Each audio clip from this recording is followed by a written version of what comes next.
The garden beyond the hill. In a quiet village nestled between rolling hills, there lived a young woman named Eliza. She worked as a bookkeeper at the village's general store and lived a simple, solitary life. Her home, a small cottage on the outskirts of the village, had a garden filled with wildflowers and fruit trees that bore little fruit. Still, it was enough for Eliza. One autumn evening, a letter arrived. It was from a lawyer informing Eliza that she had inherited an old house on a hill at the edge of the village. The house, long abandoned, had been in her family for generations. Curious but unsure, Eliza decided to visit it the next morning.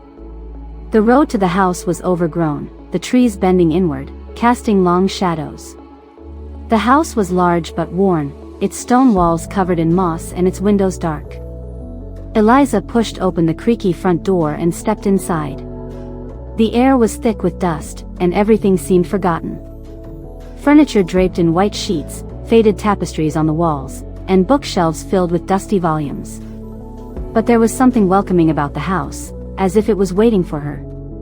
As Eliza explored, she found a hidden door at the back of the house, tucked behind a bookshelf. Behind it was a narrow staircase leading down to a basement.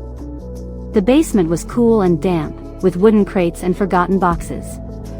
Eliza's eyes were drawn to a large chest in the corner.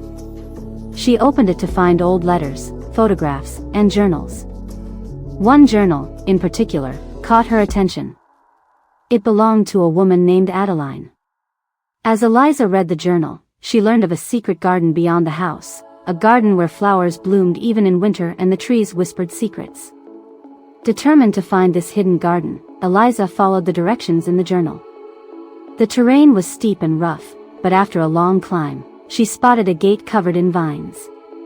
She pushed it open, stepping into a magical garden. The garden was unlike anything Eliza had ever seen.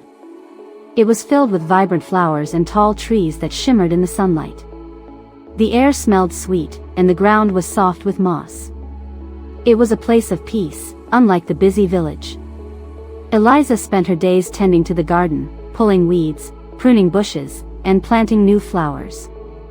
The garden seemed to grow even more beautiful with each passing day.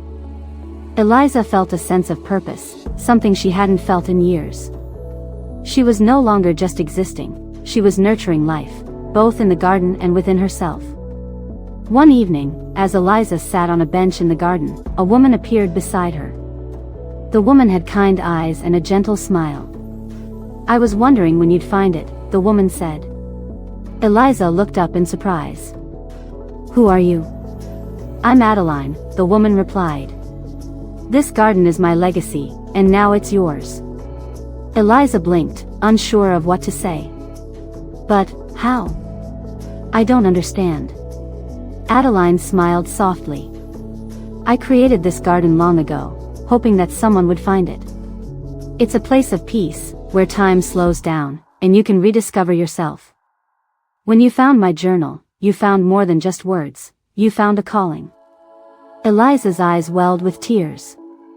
"I thought I was lost. I didn't know what I was living for." Adeline placed a hand on her shoulder. "You were never lost. You just needed to find the place where you could grow." Eliza continued to tend to the garden, now more than just a place of beauty, but a symbol of her own journey. The garden had given her more than she could have imagined. It had given her a sense of purpose, a connection to something greater, and a reminder that sometimes the most precious things are the quiet moments of self-discovery.